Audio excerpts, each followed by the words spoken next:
Begin the current Daf, Mesechta Yevamos Daf Kuf Yud Beis. Begin on the bottom of Kuf Yud Alpha and Beis, 5 lines up on the bottom of the Yomid. We continue to explain the halacha of a previous Mishnah, which again, this whole theme of this parak is discussing that of Yibum as relates to minors, which got into a discussion regarding the differences of opinions regarding the Yavam and the Yevama, regarding what actually happened since they did Yibum, if he did Yibum or he didn't, if it's within a certain amount of time. And now our Gemara continues explaining if it was within 30 days, and Yevama says that she did not have B yet, regarding that we believe her, and then what we require of the other. Shiv corresponds because of today's daf. Some of those discussed in today's daf are Nesui Cheresh v'Chareshes regarding the marriage of a deaf mute man or woman, as it relates to their halachic marriage. The distinction between Cheresh and Cheresh is regarding a get. This is going to be basically on Amid Beis with the next pair. Cheresh v'Chareshes regarding Yibum to Achleis Ishtay, regarding as we related to an erva, because their marriage is not really biblical, so how are we related to the erva of Achleis Ishtay? And Cheresh v'Chareshes regarding Yibum to a stranger, just a lot of different cases that we're going to be discussing in the Mishnah and on Amid Beis in the second pair. We said in the Mishnah the following halacha, which our Gemara starts off with. The Yevamos Daf, let's say within 30 days since they got married, she says, I'm sorry, but you never consummated the relationship. So we force him to do chalitza to her, because since she's believed within 30 days of the Yibum, it makes sense that it could be that this was never done. So therefore, we force him to do chalitza to her, because until 30 days a person would it's possible he would hold himself back. But after 30 days, our Mishnah said that only mevakshim in the sheyach l'sla. It's assumed that he did consummate the yibum, and we ask him because ultimately shavi anav shechaticha d'isur, she made herself forbidden by saying he never did yibum. So the only way of removing her wouldn't be sufficient with a get. You'd have to do chalitza. That's the halacha that the Mishnah described. So and that's where our Gemara begins and says, Man Tana. Who's the Tana of the Mishnah that atlos and Yomim that up until 30 days, mukim in the janaf, the person would be able to hold himself back. Here he has a woman, his sister-in-law, who's his new wife, and we believe her that he never went ahead and did yibum. We force him to do chalitza. In contrast to after 30 days, when then we would believe him, and then we would only ask him to do chalitza. So Rabbi Shloimy says, "Yomei, the time like Linda Brisa, Tainis Pesulim," which is that if the man comes with a claim and he says that, look, I assumed she was a psula, and she didn't have when we got married. So he wants to go ahead and create a loss for her ksuba.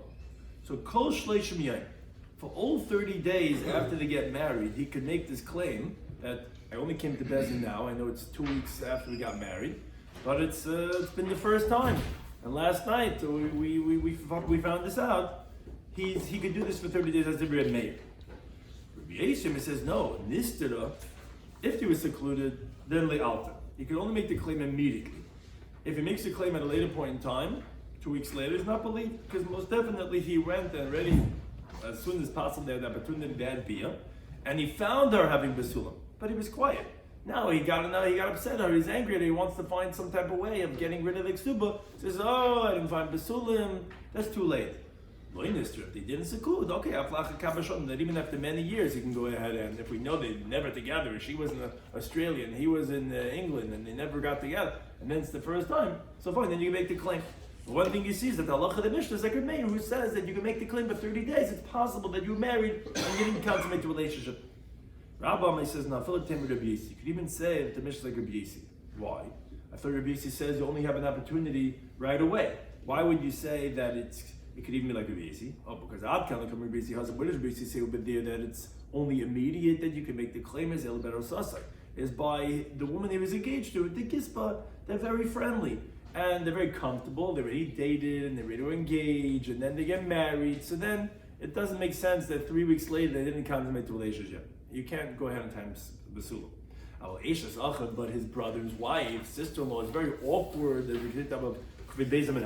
Mivs is buzzing. He's embarrassed from her. Until now it was a sister-in-law, and then suddenly she's his wife. It makes sense that up until 30 days he didn't consummate the relationship, so he could even be like Rabbi Yisi and not necessarily like Remeir. But now I'm going to ask the following question. You told me that within 30 days, if she makes the claim and says, look, he never did be with me, so we force him to do chalitza, so the Gemara says, why?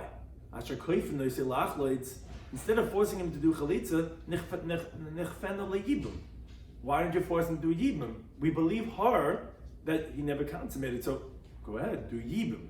Why are we forcing him to do chalitza? Why would you say chalitza? Some Rav, he says, you're right, we're talking about b'shegita yotzin mitatas yoda. He really gave her a get. Now, as Rashi explains, the Gemara assumes that he gave her a full-fledged get, meaning for his bia. For the bia that he had with her, he gave her a get. He's claiming that he had bia with her. She's saying, Lo ba'alti. It's already been 3 weeks. We never had bia. So since within 30 days, we forced him to do chalitza. Now we asked, do yibum. Can't do yibum. He already gave her a get. And the get invalidates her from being able to do yibum. So now the Gemara says, is that really so? Meisvei. The Gemara is going to ask from a brisa that's going to seem to contradict the premise that Rab's trying to create to answer this question. Because the brisa says as follows. The brisa has a reisha and a seifa. The brisa says, Yevamos Daf. The same case that we're discussing over here from our Mishnah. If the Yevama says within 30 days, he never did be with me. So Bein Shuam about whether he's saying, it's not true, I did be ya. Bein Shuam about whether he's saying, I didn't do be ya. Either way, we force him to do chalitza, exact same halacha of our Mishnah. But, continues the brisa, which this halacha was also in the brisa. Let's say they're having this disagreement after 30 days. The Mevakshim and the Shechel, so we only ask from him to do chalitza because we believe him that they did bia. No one can hold himself back more than 30 days. And therefore, I'm sorry, you already have your get, and you're already free to go. She's saying, no, he never did bia to me. If he never did bia, her get doesn't work to let her go marry other people. But we believe him, so we ask him to do chalitza because she already made it forbidden on herself by claiming she never had bia, so get's not going to get her off the hook. But if we believe him, so we ask of him, do chalitza for her, because based on her words, she's stuck. Now, continues the brisa, which Rashi explains. Based on his words? Based on his words, the get he gave her is good enough. Because already after... He's getting both, get and chalitza. He already gave her a get. That we'll see that. Well, actually, that's going to be the point of the Gemara. But so far it sounds exactly like the law of the Mishnah, that we don't have to force him to do chalitza because we believe him. But we ask him to do chalitza now. Now the brisa continues. Rashi explains it's going on the case of la'achar shloishim yom, if it's post 30 days. He emeres nivalti. She says, I already had bia already. Boy, he says, leibalti, I never did bia though. So halacha is harei yitzi beget. So what does it mean he divorces her with a get? So Rashi explains, if he's going to go and wants to remove her, it's going to be sufficient with a get. Why? Because she's believed. Because like we said, more than 30 days, we don't presume that a person could hold himself back, not to do bia. Then we're presuming that he did bia. Okay. So again, even though he's saying, I didn't do bia, it's not true. We know you did bia, be enough to get rid of her with a get. Now, let's say he says, I did bia. The other way around. She says, I didn't do bia. And again, it's after 30 days. And we believe him that he did bia. So says the brisa, even though he subsequently goes back and says, you know what, it's true. She's saying the truth. I didn't do bia. No, even though he says that, subsequently, tzricha get, she's going to require a get for his bia, because initially he said bi'alti. And we believe him because it's after 30 days. And according to this, the way we're explaining it right now, that's the chiddush of afal pi. Even though he subsequently says, loy ba'alti, doesn't make a difference, she's going to require a get. Because again, if we didn't believe him when he said ba'alti, because even he himself retracted and he agreed to what she said, li ba'alti, wouldn't require a get. Because there was no bia. So just do chalitza. No, that's the afal pi, and because that's going to switch. It's important to point that out. That's the afal pi. Even though he subsequently retracted and agreed to her, doesn't make a difference. You said ba'alti, we believe you, you need a get, and the chalitza. Now, why you require chalitza? Because like we said, this is called shavasya lenafshe chaticha de yisuva. She made herself in a prohibited state because she's claiming loy nevalti. Although we believe him, the ba'alti is required again. But l'maisa, if she's going to want to go free, she's going to require chalitza for herself.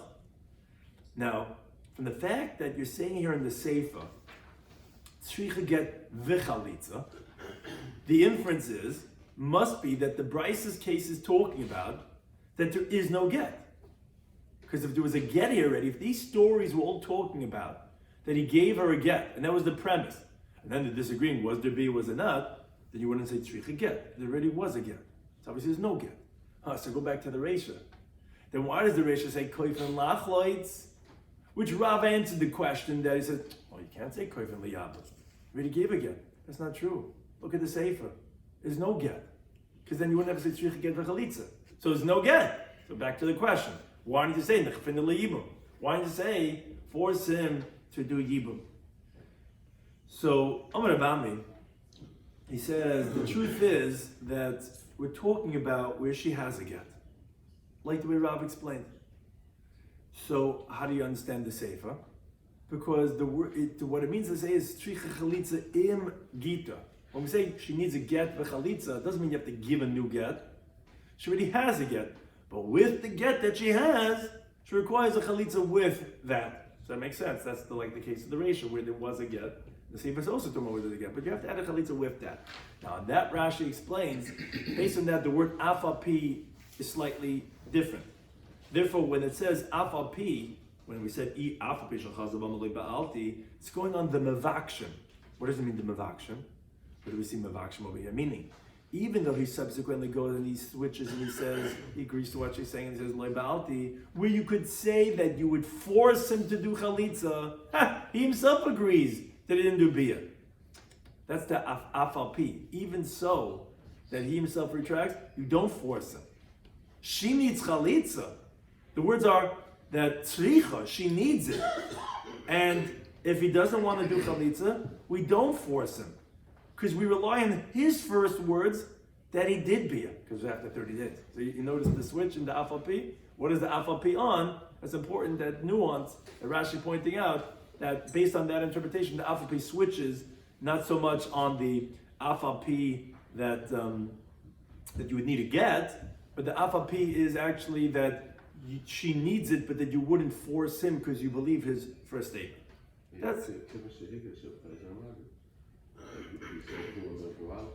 You say on Edis, if it's an Edis Shabbai, you want to say, we are believing his first statement. Right. You want to say that's the principle why. If it's Shehigid, if it's Edis, is it an Edis? What the husband's saying? It's on himself, on her. Yeah, what is it? Is it an Edis?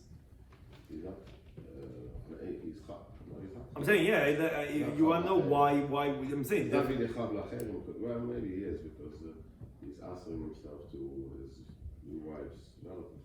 Right, yeah. So definitely something over here that we're believing him to the extent that we're going to require a get. Well, that was according to the Havamim, according to the Maskan, we have a get already. So is it Kivin Shehigish Chayzamaga? Not really, because we're not requiring him to do Chalitza.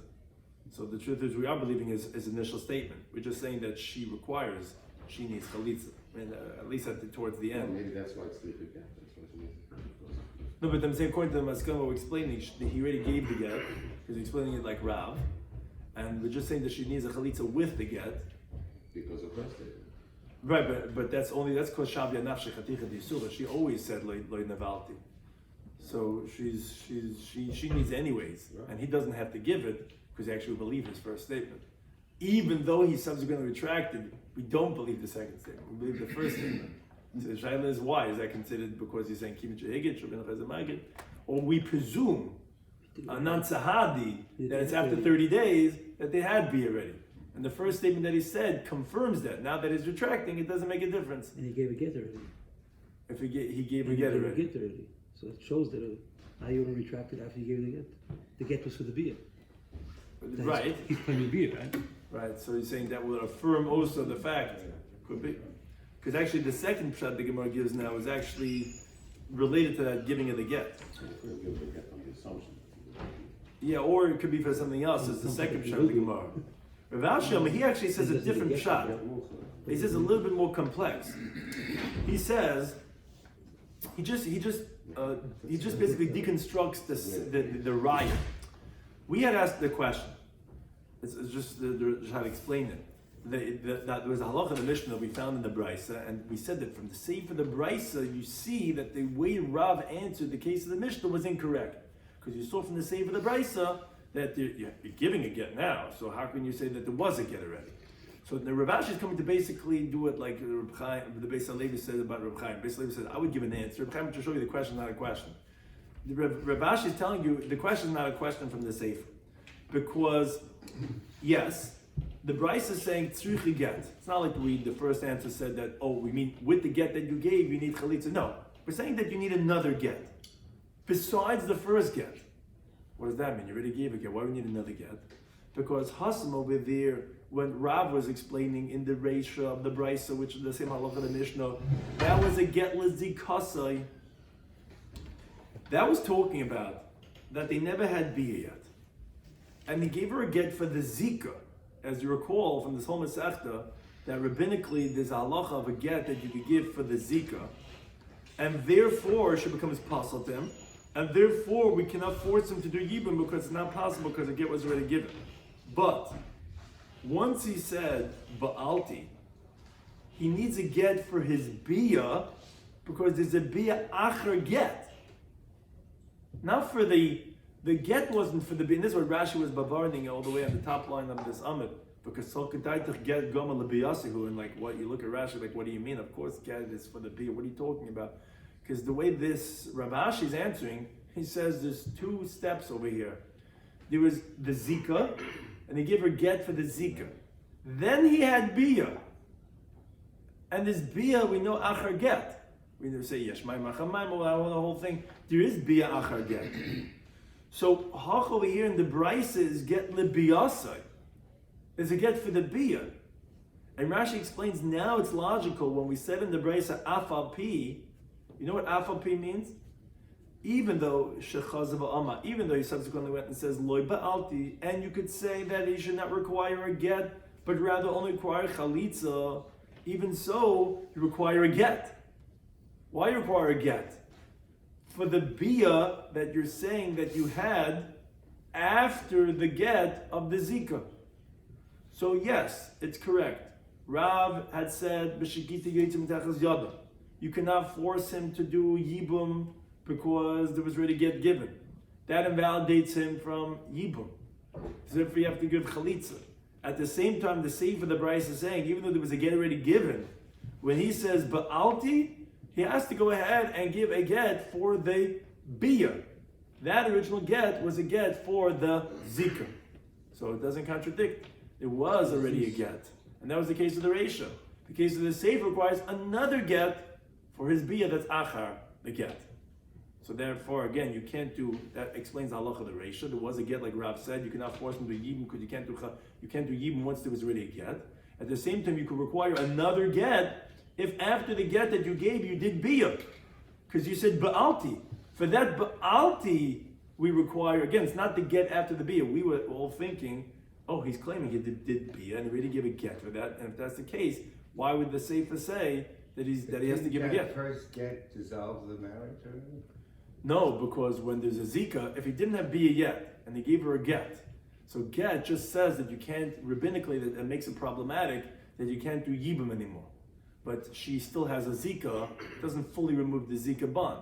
That's why we say yesh bia achar get, that's yesh bia achar maimer. We said all those things that are not fully consummating or removing the zika, you could still do other things to it. So here we're talking about he did a bia after the get. Wouldn't it be a bia snus? What? Wouldn't it be a bia snus at that point? Yeah, it would be problematic. It would be, rabbinically. Biblically it's not, because get really doesn't have any halachic significance. So it could take effect. Yeah, rabbinically you want to know if you call that as this. Again, it's not appropriate to have that bia after the get. But that was what we had in the older paragraph in Lila. Yeah, you could have a bia after get. And for that bia, it requires to have a get. So therefore, that's what the case is saying. Get b'chalitza. It's for that. It's for that bia. So a little complex, but that's how Rav Ashi answers the question. So Rav is still correct in his interpretation. Why we're not forcing him to do yibum and rather forcing him to do chalitza. Now the Gemara brings a story that Hanu Shnei Moedim. There was a story where both of them agreed, the Yavma and the Yevama, that they didn't have bia yet, which, as Rashi points out, but initially he had said ba'alti, he had said, I did be already. With the Asla coming to Rabbi, they both came from the Rabbi. And the Rabbi said to them, Chalutzalah, go ahead, do chalitza. So you both agree that you didn't do biyah. But Charlotte Tigger, and just finish off this case. There's only Rav Shab, the Rabbi says, but tell them the Bryce that get for chalitza. That was the Bryce we just mentioned before. That when they initially had said Be'alti, even if he subsequently retracts and agrees to, and he says, Le Be'alti, you need a get, and the chalitza, you need a get for the biyah. Are you saying it's enough just to give chalitza? Malay says, Tanya. I stand corrected. That it's not enough with chalitza, you have to get, because we believe his initial statement, because we presume that Be'alti. Now, Boyu minei hoyin bereid Rav Nachman. Hoyin, the son of Rav Nachman, asked Rav Nachman, says, what's the halacha with the co-wife? Meaning, if you have a Yevamos, that got married to the Yavam. So we know that if there's 5 wives, one of the wives did Yibam, the co-wives could go marry whoever they want to. But then, at a later point in time, the Yevamos says, I'm sorry to say, we've been married a while, we never consummated the relationship. What would be the halacha to make the tzara forbidden because of her words? Because if she's correct, it means no yibum was ever done. So what's the halacha? So Amalei, Rav Nachman said to him, because we force and we request for the needs of the Yevama, where she makes herself as chaticha de isura by claiming that I never had biyah to asat tzara, that should make the tzara forbidden. For sure, it's not going to make her forbidden because we have a chazaka that whoever marries a woman did biyah immediately, and even if we're going to force, as the Gemara is saying, when it's within 30 days, ultimately lamais it's still coming from the claim of the Yevama. It's still coming from a shavia nafshei chaticha de isura, even though we're going to believe her. But still, that's only going to be for her, but it should not going to be believed for the tzara, and therefore the tzara could go on with her married life as if the Yevama already had Yibam, even though to some extent we're believing the Yevama that she didn't have Yibam yet. Then we said in the Mishnah, another related halacha, Hanideres hana b'chulu. If a woman took a vow forbidding to have benefit from her brother-in-law during her husband's lifetime, so he said that then we force him to do chalitza, because even if she's creating a situation of prohibition on the Yavam, but she was permitted to make such a neder because Yibam was a remote possibility. She never thought about that. Then the Mishnah said that because La'acham, he says, Bala was after her husband's death, then Mevakshim in the Sheyach Etzla, because she should not have made this neder when she knew there's a mitzvah of Yibam. What are you doing making a vow, prohibiting yourself? That's your own fault, your own undoing. But then we said, when the Skam L'kach, if she intended that, Afilu b'chayim Bala Mevakshim in the Sheyach Etzla, but if she made it even b'chayim Bala, but with the specific intention to avoid Yibam, then we can only request of him to do chalitza. It's not forced because ultimately it was her own undoing. So related to this halacha, non-hasam, we learned within the Mishnah Masechet in the Dharma as follows. B'Rishayna in the beginning, Hayoim, they used to say, Shalosh Nashim Yetzis, there are 3 women who could leave the marriage, but Noitlis Ksuba, and they take their Ksuba, if they make such the following 3 claims. If a wife of a Kohen, Hoimeres, that she says to her husband, Timei Anilach, I was raped, which she becomes forbidden to her husband, specifically by Eshes Kohen, and she doesn't lose her ksuba because it's not her fault. She was somewhere out, somewhere late, whatever, and this was happening. And okay, he has to divorce her, he can't stay married with her.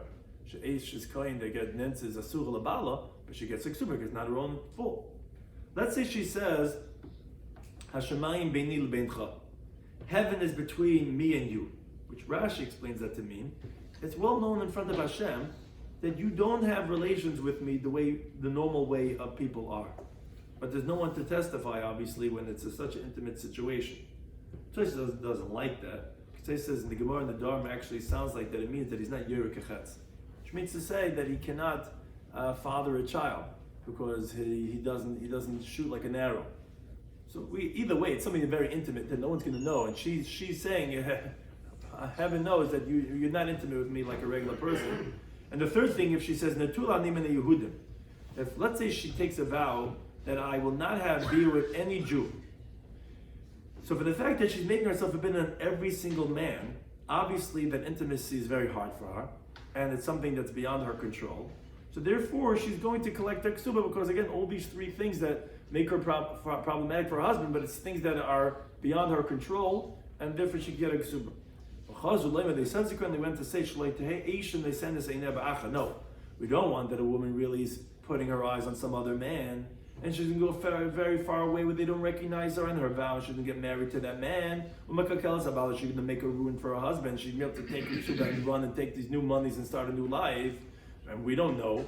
Maybe she was raped. Maybe she wasn't. Maybe maybe he's not having such a beer. We don't know. So Ella, rather, we said that no. Now from now on, the law is going to be different.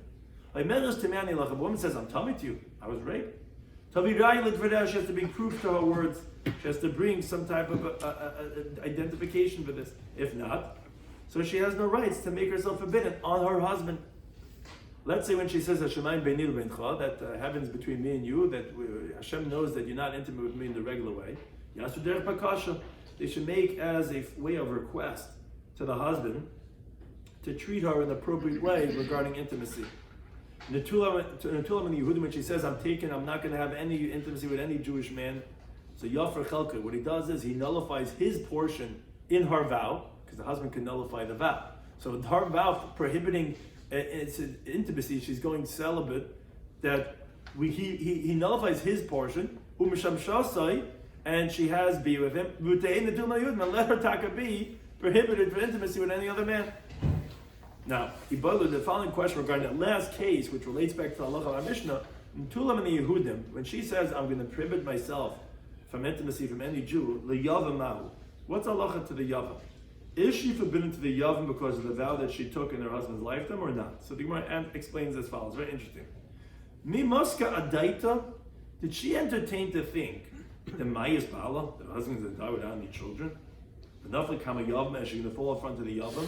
And therefore, when she took the vow, it was with the intention, because she's thinking about it also on him, because really it was on everyone, even for her husband. She thought it's going to get her out.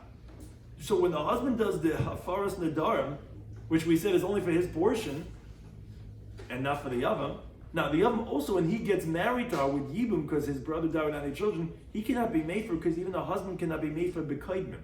A husband cannot nullify pre-existing Nadam. It's only what she makes in his domain. So therefore it's going to come out that she's been forbidden to him because she's entertaining to think that maybe she's going to have Yibam, and she's having him in mind, I don't want intimacy with any Jewish man. Or maybe no. Maybe she doesn't never entertain. No regular woman thinks her husband's going to die without any children. So when she took the vow, it was only to make herself forbidden on anyone that she can be permitted to when she gets divorced. And really, it was just to calm down her husband, that he shouldn't suspect her that she's looking at someone else. She's like, look, I want to get married to a man that doesn't want to be intimate, because I can't. It's too painful. So she's saying this, that okay, you know what? Any Jewish man, I'm going to prohibit. So the husband should be accepting. He says, okay, look, obviously my wife has this condition. I need intimacy. So fine, he's going to divorce her. But the Yavam, that she's going to be forbidden to him even after she gets divorced, that she never had in mind, because she didn't think her husband's going to die without any children. So he wasn't on the radar, because the brother-in-law is never someone that you think you'll be able to get married to anyway. And therefore, if the husband does die without any children and doesn't divorce her, she will be permitted to him, because that was not in her neder. A neder is what you're thinking you want to make prohibited. That was not on her radar to prohibit, because she didn't think that he was going to be a man that she would ever have intimacy with. So that's the question that the Gemara is asking. Was she asik adaite, and therefore he will be forbidden, or was she loy asik adaite, and therefore he's going to be permitted? So that's actually machlekes. Rav Amai says, Yavam ina kabal. What does it mean he's not like the husband? Rashi explains that he should require hafara, a nullification like the husband. No, he's not like the husband, because her intention was only to prohibit herself like on the husband, and for his portion there's hafara that's needed. But for the Yavam, she's permitted without hafara, because she never entertained to think that the brother-in-law is going to be someone that she might be having bia with. Shmuel says, no, Yavam had kabal. The Yavam is like the husband, and she entertained to think maybe her husband's going to die without any children, and therefore she's going to be forbidden to him, just like every other man, just like she was prohibited to her husband, just the husband permitted himself by doing hafara. So what did she mean by the Everyone. Every Jew. But she also entertained the brother-in-law, according to Shmuel. According to Rabbi, never entertained it, because why would I think that the husband would die without any children? She's also to them anyway. Everybody else. Yeah, she does it to everybody. So But the question, she might be permitted to the Yavam. So what's Because she never entertained. That's the question. It's Machlekes Rabbi and Shmuel. Is she permitted to the Yavam or not? Because I never entered my. No, I'm saying there's nobody else she could have had in mind other than the Yevamot. No, she thought she was getting divorced. She was trying to tell her husband, look, I'm sorry, and we haven't been together ever. Intimacy is too some type of condition. It's too difficult for me. So now she's So she wants to appease him by saying, look, it's not only you. I don't think I want to just get out of the marriage. I'm going to marry someone else. I'm not having intimacy with any Jewish man. So when she said that, did she have in mind the brother-in-law also? Or do you say that no? Like, why would I think? I'm not going to think you can die without any children. And then we're like, after this conversation, the next day, they have sensational stories. Husband's in an accident, dies. Oh, I can't believe it. This is whatever. We were just in a fight yesterday about this, like, because of intimacy, blah, blah. Like, so that's the question. Did she entertain the brother-in-law or not? So Amabaya, and the wise is coming up now, because he says, it's logical like Rav who says that she didn't entertain the brother-in-law. She be permitted him that none. He brings it right from our Mishnah. What did we say in the Mishnah? We said, someone takes a vow prohibiting benefit from her yavam when her husband's still alive. What did we say in the Mishnah? We force him to do chalitza. Why? Because she didn't do it intentional. She never entertained to say that he's going to die and that she didn't think she's prohibiting herself from yibum. Says the Gemara, if you would think like Shmuel, that the woman when she's married is entertaining situations of her husband dying without any children. And hence, that's why it's going to be that the Yavam should be forbidden to also. As Getintim and Beis, so then then it should only be we make a request of him. Remember, when we said in the Mishnah, if let's say she takes this vow prohibiting herself from the Yavam after her husband died, we said, Mavakshin, and we said, can't force him to do chalitza because it's her fault. Why are you making a neder over here? Which we're trying to say, why wouldn't he want to do chalitza? Either because he gets embarrassed in the courts, if he spits in front of him, or because maybe they're going to make up and he's going to want to go ahead and marry her, but can't force him to do chalitza, right? So you make a request because your fault. You set this up. You knew that your husband's dead already. You're taking the neder, prohibiting yourself. So why is this any different? You had in mind during marriage. You knew that. How could you make a prohibition? You knew that maybe your husband's good. You were masaga daite. Like Rav, not like Shmuel, because it was like Shmuel. If it was like Shmuel that she's entertaining to think that her husband might die without any children, you should only be mavakshin and not koifin. See, like Rav, that you're not entertaining. And if you didn't entertain, it means your neder was never on the yavam. Therefore, the yavam is going to be permitted. He's the only one that she's permitted to because she never had the neder going on him. The Gemara says, no, it's not a ride. What are we talking about? She had a family, met kinder. But then there was an accident. The husband was going to the Catskills and she didn't, she stayed back. She had a backgammon game, she had some, who knows, whatever, and then they all died. The Kul Haila Maskadait. Such a thing, a woman should entertain, she's going to require yibum from her brother-in-law because what happened was that the kids died first, then the husband was a geisis, and he died afterwards. Turns out he died without any children. That's something that a person wouldn't entertain. So that's not a raya to Rav, and not like Shmuel, because even Shmuel would agree, even a woman who's masika daita would never be masika daita in such a case, and therefore that would not make her. That would definitely be kaifin because she wasn't masika daita. So the Gemara says, wait a second, this is not a good answer. What are you telling me? But you tell me, okay, let's say she didn't have any kids, a new couple, newly minted couple that married 6 months, no kids yet. So what would you tell me? Mavakshin. Then obviously, you wouldn't say kaifin, you'd say mavakshin. Because then you're saying like Shmuel, that you are masika daita. The woman is thinking about what's going to be when she takes the vow, what's going to be with the girl and the young. And she does entertain. Says in that, at the Tani, then instead of saying in the Skal Milkach, instead of saying the Sefer the Mishnah that says, if she deliberately is doing this, we said even the husband's lifetime, we said she's having a mind for the brother-in-law. She's saying that I don't like this guy so much. From day one when we got engaged, I hate this brother-in-law. And she said, I'm making a vow, I'm not having any benefit from this brother-in-law. And she's having a mind that it should preempt Yibum. Then Mevakshim in the Shechasla. Then we said in the Mishnah, no, then you can't force anymore. You're setting this up. We're only going to have to ask him. We can't force him because it's your fault. You set this up. Says to Gemara, why are you saying that case? Why come up with a new case of Niskana? Say it in the halacha that you're talking about. You should have said, but Medrum, when do we say this halacha? That when it's in Hanideris Hanam Miva B'Chaim Mala, that we koifen this to She'achatzla, we should have said it's only B'Shesh Laban, when she took the vow when she has kids. But in Laban Mavakshim, if she has no kids, even without Niskavna, you would tell me Asagadaite, it should be Mavakshim.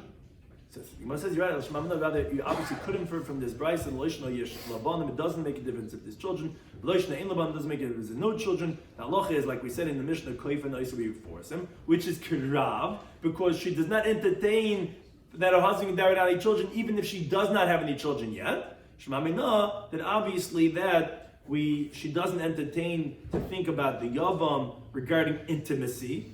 And therefore, regarding the case that we're discussing regarding the Tulan Anim and the Yehudim, is not going on the Yavam. And therefore, we see like Rav that she is going to be permitted to the Yavam, even though she's forbidden to everyone. And the husband only did a hafara on his own chelik.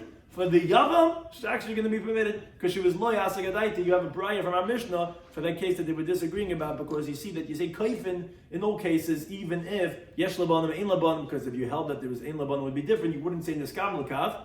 You would go to the case of ein labanim, and then you would say mavakshin and not kaifin. Obviously, you see like Rav shema minan. Hadilach beisham shall return to the 13th parak in Masechet Yevamot, parak beisham, which spoke about primarily the halacha, which we're actually going to continue into this next parak, regarding kedushin and yibum. That rabbinic, we were speaking about that of a minor, as we spoke about miyun, which was the halacha beisham, which is the title of the parak that we opened up with.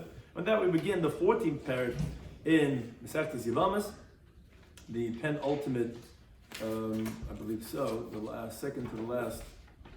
Oh no, actually not. We have two more. The Parakim, the 14th parak in Masechet Yevamos, which is called Parak Cheresh Nasa. So the halacha is, just to quickly mention, that a deaf-mute person is halachically considered mentally incompetent and included in the category of Cheresh B'Kah.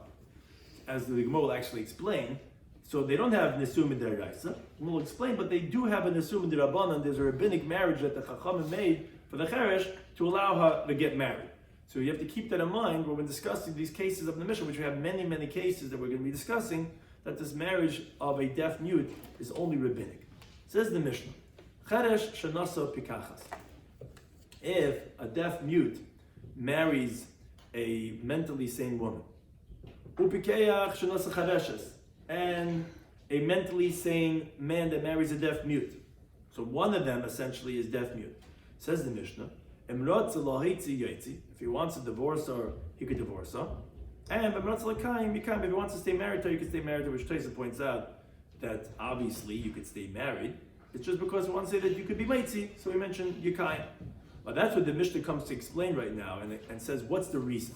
Meaning, how can you go ahead and get married, and how could you go ahead and divorce?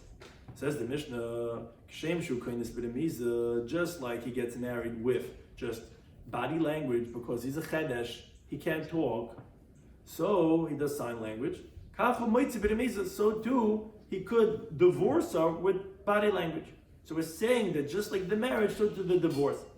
And that works with if he is a chedesh, which he can't talk, so he's divorcing her with the sign language. Says Rashi, something would be if he could talk and she cannot. Same thing is, just like he marries her with the sign language, where he does a remez be'etzba, see how far back sign language goes until she's agreeable. So too, with Remizi, he could show like body language is okay, go by, you're being divorced, that's how you could divorce her. Moreover, continues the Mishnah, let's say when they got married, they were both mentally competent. But then during the marriage, something happened, and she became a deaf mute. Now that's a chiddush because even though her kedushin were regular kedushin, again biblically, because she was mentally sane, as we mentioned in the introduction, that by a chadeshes it's rabbinic. Here she was mentally sane, so it was a full-fledged biblical marriage. But then she became deaf mute. Still, in Rotza, if he wants to yotzi, he could divorce her. Why could he divorce her? Because as we're going to explain later on in the Mishnah, a get does not require the woman's agreement, does not require her consent. So she doesn't have to be mentally competent to receive her get. So even though she's a chadeshes now, it doesn't make a difference. He could divorce her, and if he wants to, he could stay married to her. Now, but if nishtatis, if she becomes mentally deranged, so then the halacha actually changes.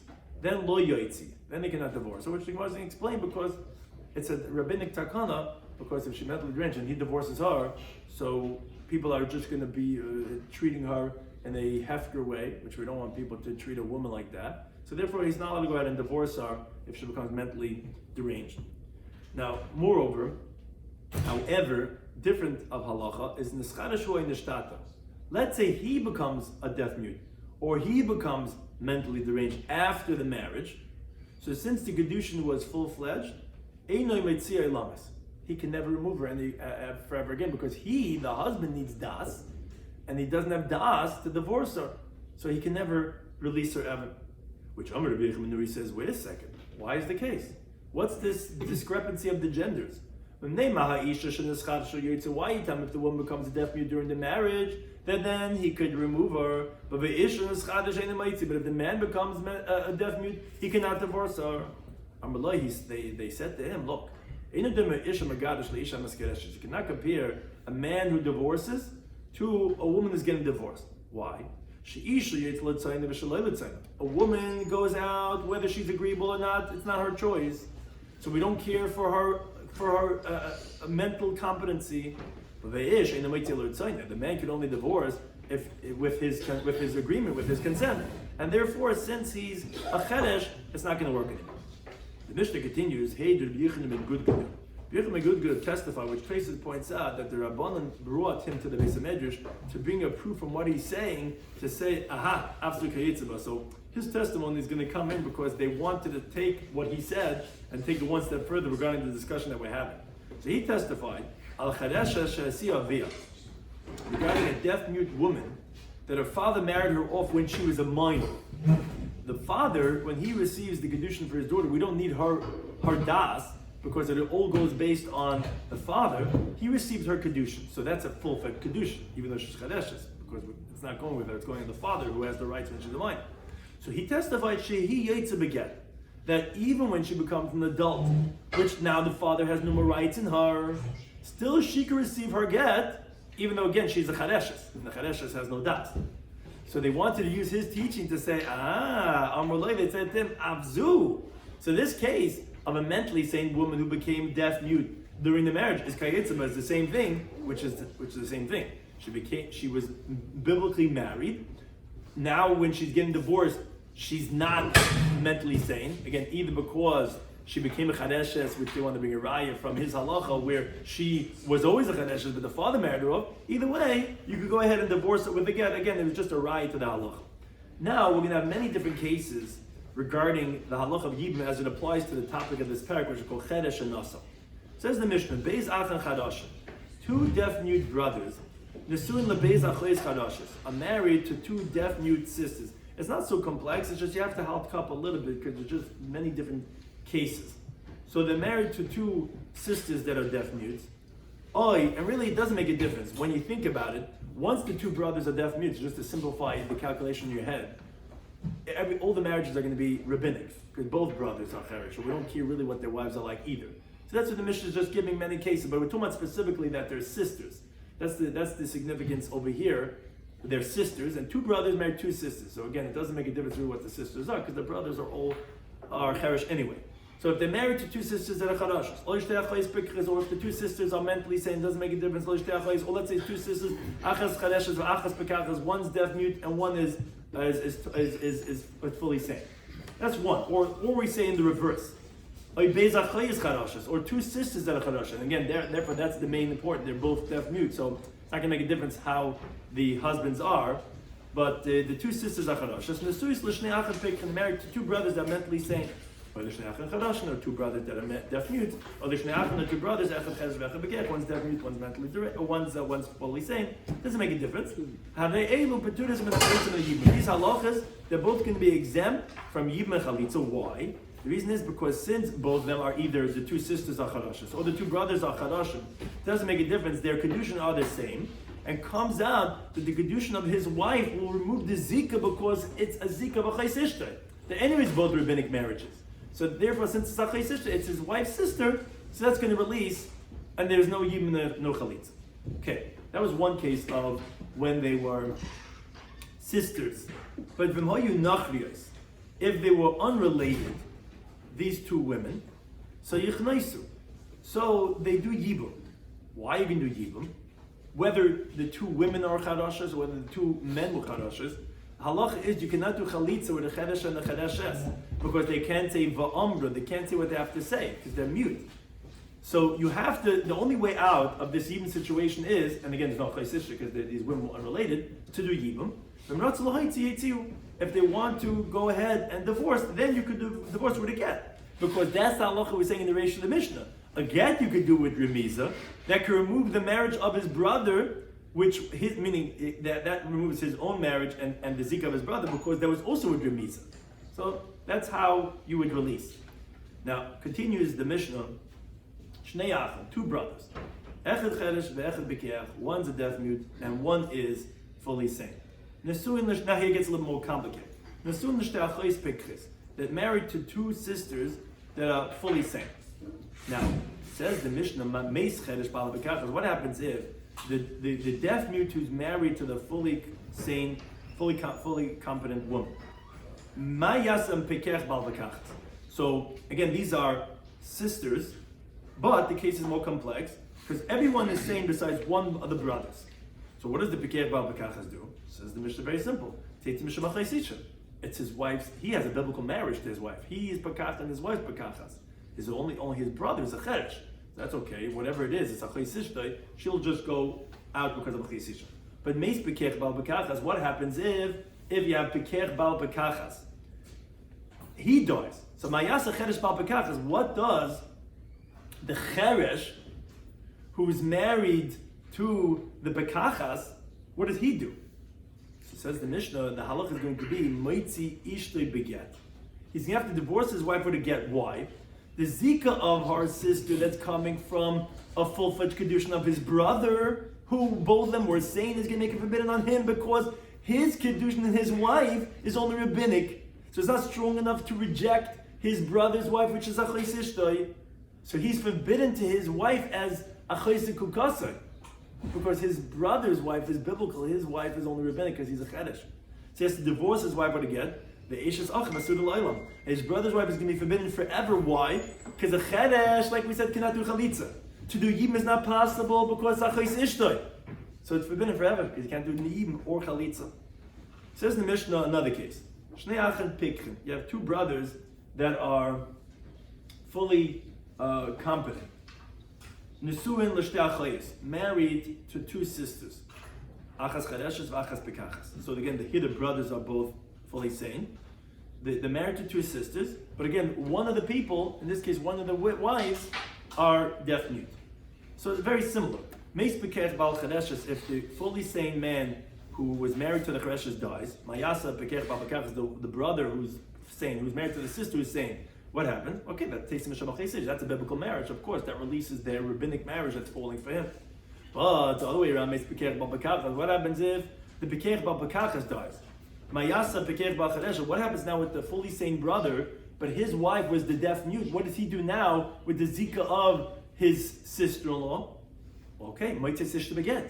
He has to divorce his wife with a get, because again, his marriage is only rabbinic, and it's forbidden with the zika of his brother. But here, remember, this case is different than the previous case. Here he's saying, and the wife is chadeshes. So he could do. He's a fully sane person. So he could do chalitza. He'll remove. The first case was that she was sane and he was deaf mute. He couldn't do chalitza. So we said there's nothing to do. Here he's pekech. His wife is forbidden, but he could do chalitza to his sister-in-law. Says the Mishnah further, Shnei Achim. Another case. You have two brothers, echad chedesh ve'echad pekech. One is a chedesh and one's a pekech. Nesuin l'shtei achayis, who is married to two sisters. That's achas chedeshes ve'achas pekches. And one is chedeshes and one is a pekachas. So meis chedesh bal chedeshes. If the deaf mute married to the deaf mute, mayasa pekech bal pekachas. So that's okay. That's what said Teitzim Shabbat Chaisish. It's very simple because it's he has a biblical marriage. And of course, the zik of his brother, which is achayis ishta anyway, is not going to be forbidden him. But make the bekech bal bekachas. What happens if the bekech married to the bekachas dies? Mayasa chedesh bal chadeshes. What does he do? Who is married? That he's a chedesh married to a chedesh. Of course, might say to beget because that's only a rabbinic marriage. And we said now his brother's wife is forbidden forever, like we said before, because you can't do chalitza because he's a chedesh. And on the other hand, he can't do yibum because it's a chayis ishtay, rabbinically at least. So therefore, she's forbidden forever. Says the Mishnah, Shnei Achan, let's have two brothers, Echad Chedesh Echad Bekeach. One's a Chedesh and one is a Pikeach. And they're Nesuyin, L'shtei Achayis, and L'shtei Nachrias Pikchis. They're married to two foreign women that are fully sane. It's hard to find all the cases. But either way, says the Mishnah, Meis Chedesh Bal Pekachas. If the Chedesh, the husband of Pekachas, dies, Mayas Bekeach Bal Pekachas. So he said, okay, that's Oichel Tzemiyam, because remember, why this sounds different than the other cases, because these women are unrelated. Up until now, we were talking about that, of course, the Bekeach Bal Pekachas are going to be divorced because of Achis Ishtoi. We're not going to say that anymore, because these women are unrelated. So you can do Chalitza or Yibum, because again, he's a Bekeach, and she's a Bekachas. Meis Bekach Bal Bekachas, but let's say the Bekeach Bal Bekachas dies, Mayas Chedesh Bal Bekachas. What should the deaf mute, the husband of Bekachas, do? And again, he's a Chedesh. Chedesh can't do Chalitza. Okay, so kindness he does Yibam, the Einam Yitzhalayim, he can never divorce her forever. Why? Because like Rashi explains, his get, which he could only do with Remiza, cannot remove the Zika of the Yibam of his brother, who is married biblically. That's the biblical marriage. You cannot remove that with a rabbinic type of Remiza. So he can only do Yibam and never divorce her forever. Says the Mishnah, Shneach and Pikchen. Let's say you have two brothers that are fully sane. Nesuyin Lebez Achoy Nachrias, that are married to two unrelated women. Achas Pikachas, Achas Chadeshes. One's fully sane, one's deaf mute. Meis Bekaich Bal Chadeshes. If the Bekaich Bal Chadeshes dies, Mayasa Bekaich Bal Pikachas. Now, the reason why this is difficult is, and the reason why it's different in all the cases, because the Yevama is a Chadeshes. And she can't say what she has to say, so you can't do Chalitza. So the halacha is kindness. He does Yibum, because he can't do Chalitza Chadeshes. But Ratzal Hitz, yes, if he wants a divorce, so then he could divorce it, because that we always said, you could do divorce with Remiza. Meis Bekech Bal Bekechas, when the Bekech Bal Bekechas dies, Mayas Bekech Bal Chadeshes, what should the Bekech who's married to the Chadeshes do? So again, these women are not related. It's not going to make her forbidden because of Achis Ishtoi. Because Oichel Tzemiyam can do either Chalitza or Yibum because he's Bekech. What if they have Shneach, two brothers, Echad Chedesh Bechad Bekech. One's a Chedesh, one's a Bekech, and the Sulam Beis Nachri is married to two unrelated women, and Achas Chedesh and Achas Bekachas. So both now, Meis Chedesh Bal Chadeshes, the Chedesh married to the Chadeshes dies. Mayas Bekech Bal Bekachas. What should Bekech Bal Bekachas do? So says the Mishnah, kindness, he can only marry, obviously, he can't do Chalitza because the Yevamos is Chadeshes. But Ratzal Hitz, he wants to divorce, he can divorce. Meis Bekech Bal Bekachas, if the Bekech Bal Bekachas says Mayas Chedesh Bal Chadeshes, what should the Chedesh who is married to Chadeshes do? Says the Mishnah, kindness obviously can only do Yibum because he can't do Chalitza as a Chedesh. And he never divorces forever because, again, he has no way of removing the Zika, which is the first marriage of his brother who is Pikach. He could only do a rabbinic type of divorce, which is through a Remiza, and that's not going to work, and therefore, Einam Yitzhalayim can never divorce forever. Thank you for everything.